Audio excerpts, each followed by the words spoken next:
Kabi, kisah teladan Nabi. Assalamualaikum. Yuk, dukung Kabi dengan menekan tombol subscribe.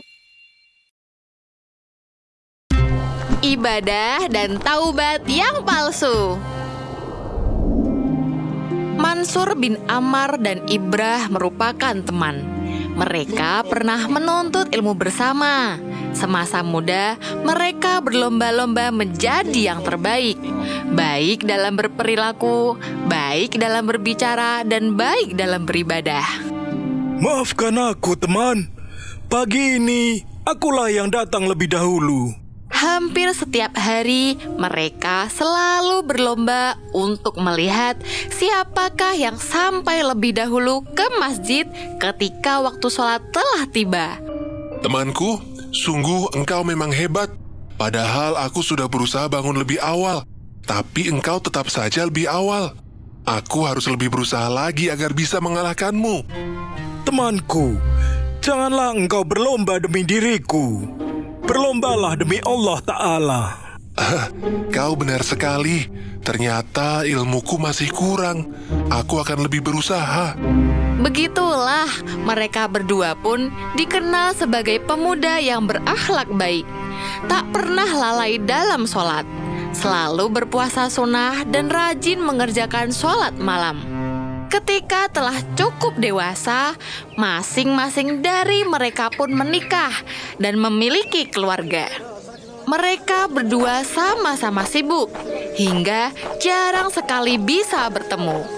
Suatu hari, Mansur mendengar kabar jika Ibrah jatuh sakit. Wahai Mansur, bukankah engkau kenal dengan Ibrah? Ibrah sungguh hamba Allah yang luar biasa. Tetangga itu lantas bercerita bahwa beberapa waktu yang lalu Ibrah jatuh sakit yang lumayan parah. Namun, dia bisa sembuh dan pulih dengan cepat. Dan menurut para tetangganya, itu berkat pertolongan Allah kepada hambanya yang ahli ibadah. Temanku itu memang seorang ahli ibadah. Tentu saja Allah Subhanahu wa Ta'ala akan menolongnya dan membebaskannya dari segala macam penyakit serta kesulitan. Subhanallah, itulah bukti kebesaran Allah dan kasih sayang Allah kepada hambanya yang taat. Namun, tidak seorang pun tahu jika ibadah yang dilakukan oleh Ibrah itu palsu. Janganlah engkau menjual makanan dan minuman haram ini. Aku akan membelinya dan membuangnya. Dia berpura-pura membeli untuk dibuang, namun nyatanya dia menyimpan semua itu. Ketika tidak ada orang di rumah, dia akan masuk ke dalam kamar, menutup semua jendela dan mengunci pintu. Setelah itu, dia akan meminum semua minuman itu hingga mabuk. Ayah, hari sudah siang. Apakah ayah tidak mau keluar untuk makan? Tidak, anakku. Ayah sedang berpuasa. Ayah akan tetap di kamar hingga sore untuk bertaubat. Begitulah dia menipu keluarganya sendiri selama ini. Hingga suatu hari, Ibrah jatuh sakit. Kali ini sakitnya sangat parah. Dia tidak bisa bergerak. Semua hal dia lakukan dari tempat tidur. Semakin lama, keadaannya semakin parah.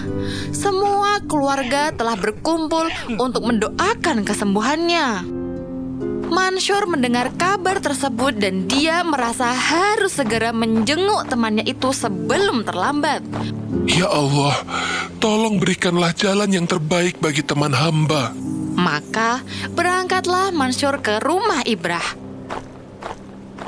Assalamualaikum. Waalaikumsalam. Namaku Mansur. Aku adalah teman ayahmu. Jika diperbolehkan, aku ingin menjenguknya. Ayah ada di dalam kamar, Tuan. Mari saya antar.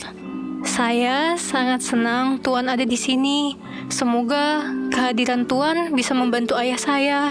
Awalnya, Mansur tidak paham dengan apa yang dikatakan oleh anak temannya itu. Dan setelah dia bertemu dengan Ibrah, barulah dia paham. temannya itu sudah diambang kematian, namun sama sekali tidak bisa bertaubat. Temanku, ucapkanlah La ilaha illallah. Berkali-kali mencoba, tapi Ibrah tetap tidak bisa mengatakannya. Tidak bisa. Aku tidak bisa. Allah telah menjauh dariku. Bagaimana mungkin Allah menjauh dari hambanya yang taat? Mari, ikuti kata-kataku.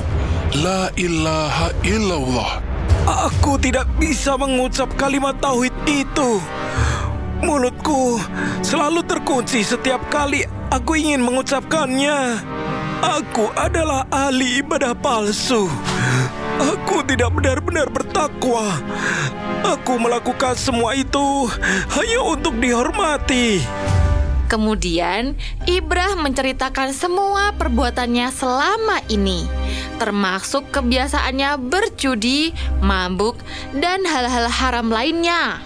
Setiap kali jatuh sakit, dia akan bertaubat dan berjanji tidak akan mengulangi dosa-dosanya. Namun, setelah Allah menyembuhkan penyakitnya, dia akan kembali lagi pada dosa-dosa itu. Dan kali ini, Allah telah menutup semua pintu taubatnya. Bahkan di saat terakhir pun, Ibrah tidak bisa bertaubat. Mulutnya seperti terkunci. Inilah hukuman bagi orang-orang yang beribadah bukan karena Allah. Hukuman untuk orang yang lebih mementingkan dunia daripada akhirat. Marilah kita perbanyak menyebut La ilaha illallah hanya kepada Allah Ta'ala.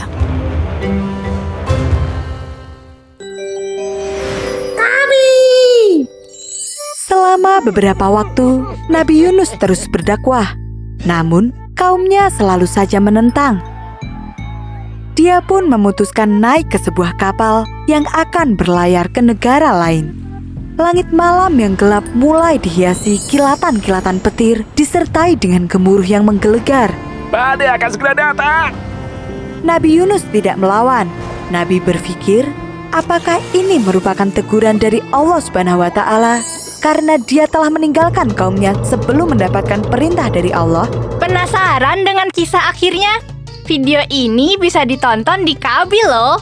Kabi punya banyak video inspiratif tentang teladan Nabi, tokoh Islam, hingga fabel dalam Al-Quran.